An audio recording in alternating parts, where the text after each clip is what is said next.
Olá! Entrar com uma ação na justiça é um pouco como enviar uma encomenda daquelas super importantes. Se o endereço estiver errado, não adianta, ela simplesmente não chega ao destino. Pois é, no mundo jurídico, esse endereço tem um nome: competência. E entender isso é, sem dúvida, o primeiro e mais crucial de todos os passos. Então a grande questão é essa, né? Com tantos tribunais, tantos juízos por aí, onde exatamente se deve protocolar uma petição inicial? A resposta para essa pergunta, que é a base de tudo, está justamente nas regras de competência. E é isso que a gente vai desvendar aqui hoje, passo a passo. Bom, este aqui é o nosso mapa. A gente começa com um conceito básico e, a partir daí, vamos afunilando as coisas, passando do internacional para o federal até chegar na cidade certinha. E no final, a gente vai ter um checklist prático para não ter mais erro. Ok, vamos mergulhar de cabeça nisso. Antes de sair procurando o tribunal certo, a gente precisa entender o princípio que organiza o sistema inteiro. É o alicerce de tudo. Falando de um jeito bem direto, competência nada mais é do que o sistema que distribui o poder de julgar. Para ficar fácil de visualizar, vamos pensar no poder judiciário como se fosse um hospital gigante. A competência, nesse caso, seria a triagem, sabe? Aquela que diz se o paciente vai para cardiologia, para ortopedia ou para neurologia. Ela organiza o trabalho para que cada processo seja analisado pelo especialista certo, ou seja, pelo juiz certo. E aqui tem um princípio fundamental com um nome que parece complicado: perpetuatio jurisdictionis. O que isso quer dizer? Basicamente, que uma vez que a ação é registrada, a competência fica travada. Por exemplo, se o réu se mudar para outra cidade no meio do processo, não importa. O juiz original continua sendo responsável. É uma regra que traz segurança e estabilidade para todo mundo que está envolvido. Certo, com essa base bem definida, vamos para o nosso primeiro grande filtro. Essa ação pertence à justiça brasileira ou a de algum outro país? É aqui que entra a chamada competência internacional. E nesse cenário, existem duas situações principais. A gente tem a competência concorrente, que é quando tanto o Brasil quanto outro país podem analisar aquele caso, e temos a exclusiva, que, como o nome já entrega, significa que a palavra final é unicamente da justiça brasileira. Ninguém mais pode julgar. E quando é que só o Brasil pode apitar no jogo? Bom, o Código de Processo Civil deixa isso bem claro.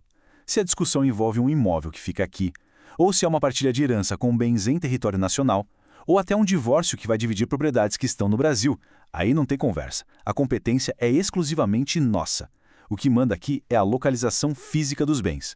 Certo, definimos que o caso é no Brasil. E agora, em qual porta a gente bate?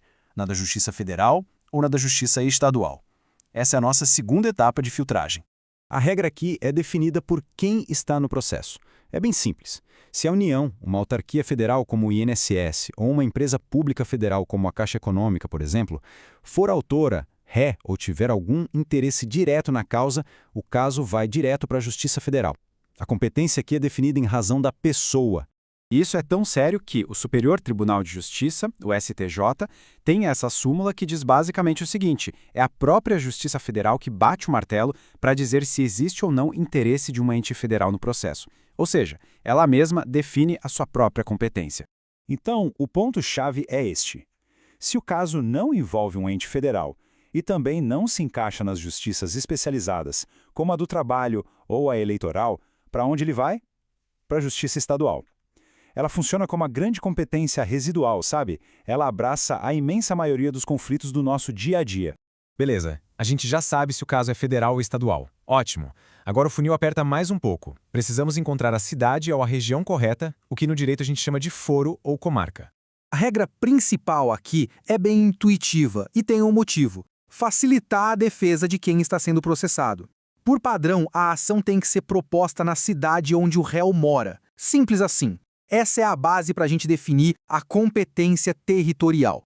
Mas, e esse é um grande mas, a lei cria várias exceções. E por quê? Para proteger a parte que é considerada mais frágil na relação. Por exemplo, numa ação de alimentos, o processo ocorre onde mora a criança que precisa receber a pensão. Numa relação de consumo, onde mora o consumidor. A lei tenta facilitar o acesso à justiça para quem mais precisa. Chegamos num ponto que é conceitual, mas muito importante na prática. Nem todas as regras de competência têm o mesmo peso. Algumas são super rígidas, inegociáveis. Outras são mais flexíveis. Vamos entender a diferença entre competência absoluta e relativa. Pense assim: A incompetência absoluta é um erro grave. Por exemplo, entrar com uma ação contra a União na Justiça Estadual. Isso bagunça a organização do Estado, então é uma questão de interesse público. O juiz pode e deve corrigir isso a qualquer momento. Já a incompetência relativa, tipo errar a cidade, é vista como um erro de interesse das partes. Se o réu não reclamar na hora certa, o erro é validado e o processo continua correndo ali mesmo. E essa tabela resume as diferenças de um jeito ótimo. Olha só, a absoluta se baseia na matéria ou nas pessoas. O interesse é público, pode ser alegado a qualquer tempo e o juiz age até por conta própria. Esse erro nunca se conserta. Agora, a relativa se baseia no território ou no valor da causa. E o interesse é privado, só pode ser alegada pelo réu e bem no início da defesa. Se ninguém disser nada, a competência se prorroga. Ou seja, aquele juiz que era incompetente passa a ser o competente para julgar o caso. Bom, depois de passar por todos esses conceitos, chegou a hora de juntar tudo. Esta é a recompensa. Um checklist prático, a ordem exata de raciocínio para nunca mais errar o endereço de uma ação. O fluxo é exatamente este. Primeiro, a gente descarta as justiças especializadas. Depois, verifica se o caso, por acaso, começa direto num tribunal superior. Não? Então, verifica se tem algum ente federal. Se não tiver, pronto, estamos na justiça estadual. Aí, a gente olha a natureza da ação para definir o foro. Confere se tem algum foro especial que se aplica e, por fim, dentro da comarca, qual é a vara específica. Vara de família, vara cível e por aí vai. É um funil perfeito. No fim das contas, determinar a competência é a fundação, é o alicerce de qualquer processo. É garantir que toda a jornada comece no lugar certo. Mas essa é só a primeira etapa, claro. Entender o processo civil é uma construção contínua. O que fica muito claro é que, sem o onde bem definido, todo o resto pode desmoronar.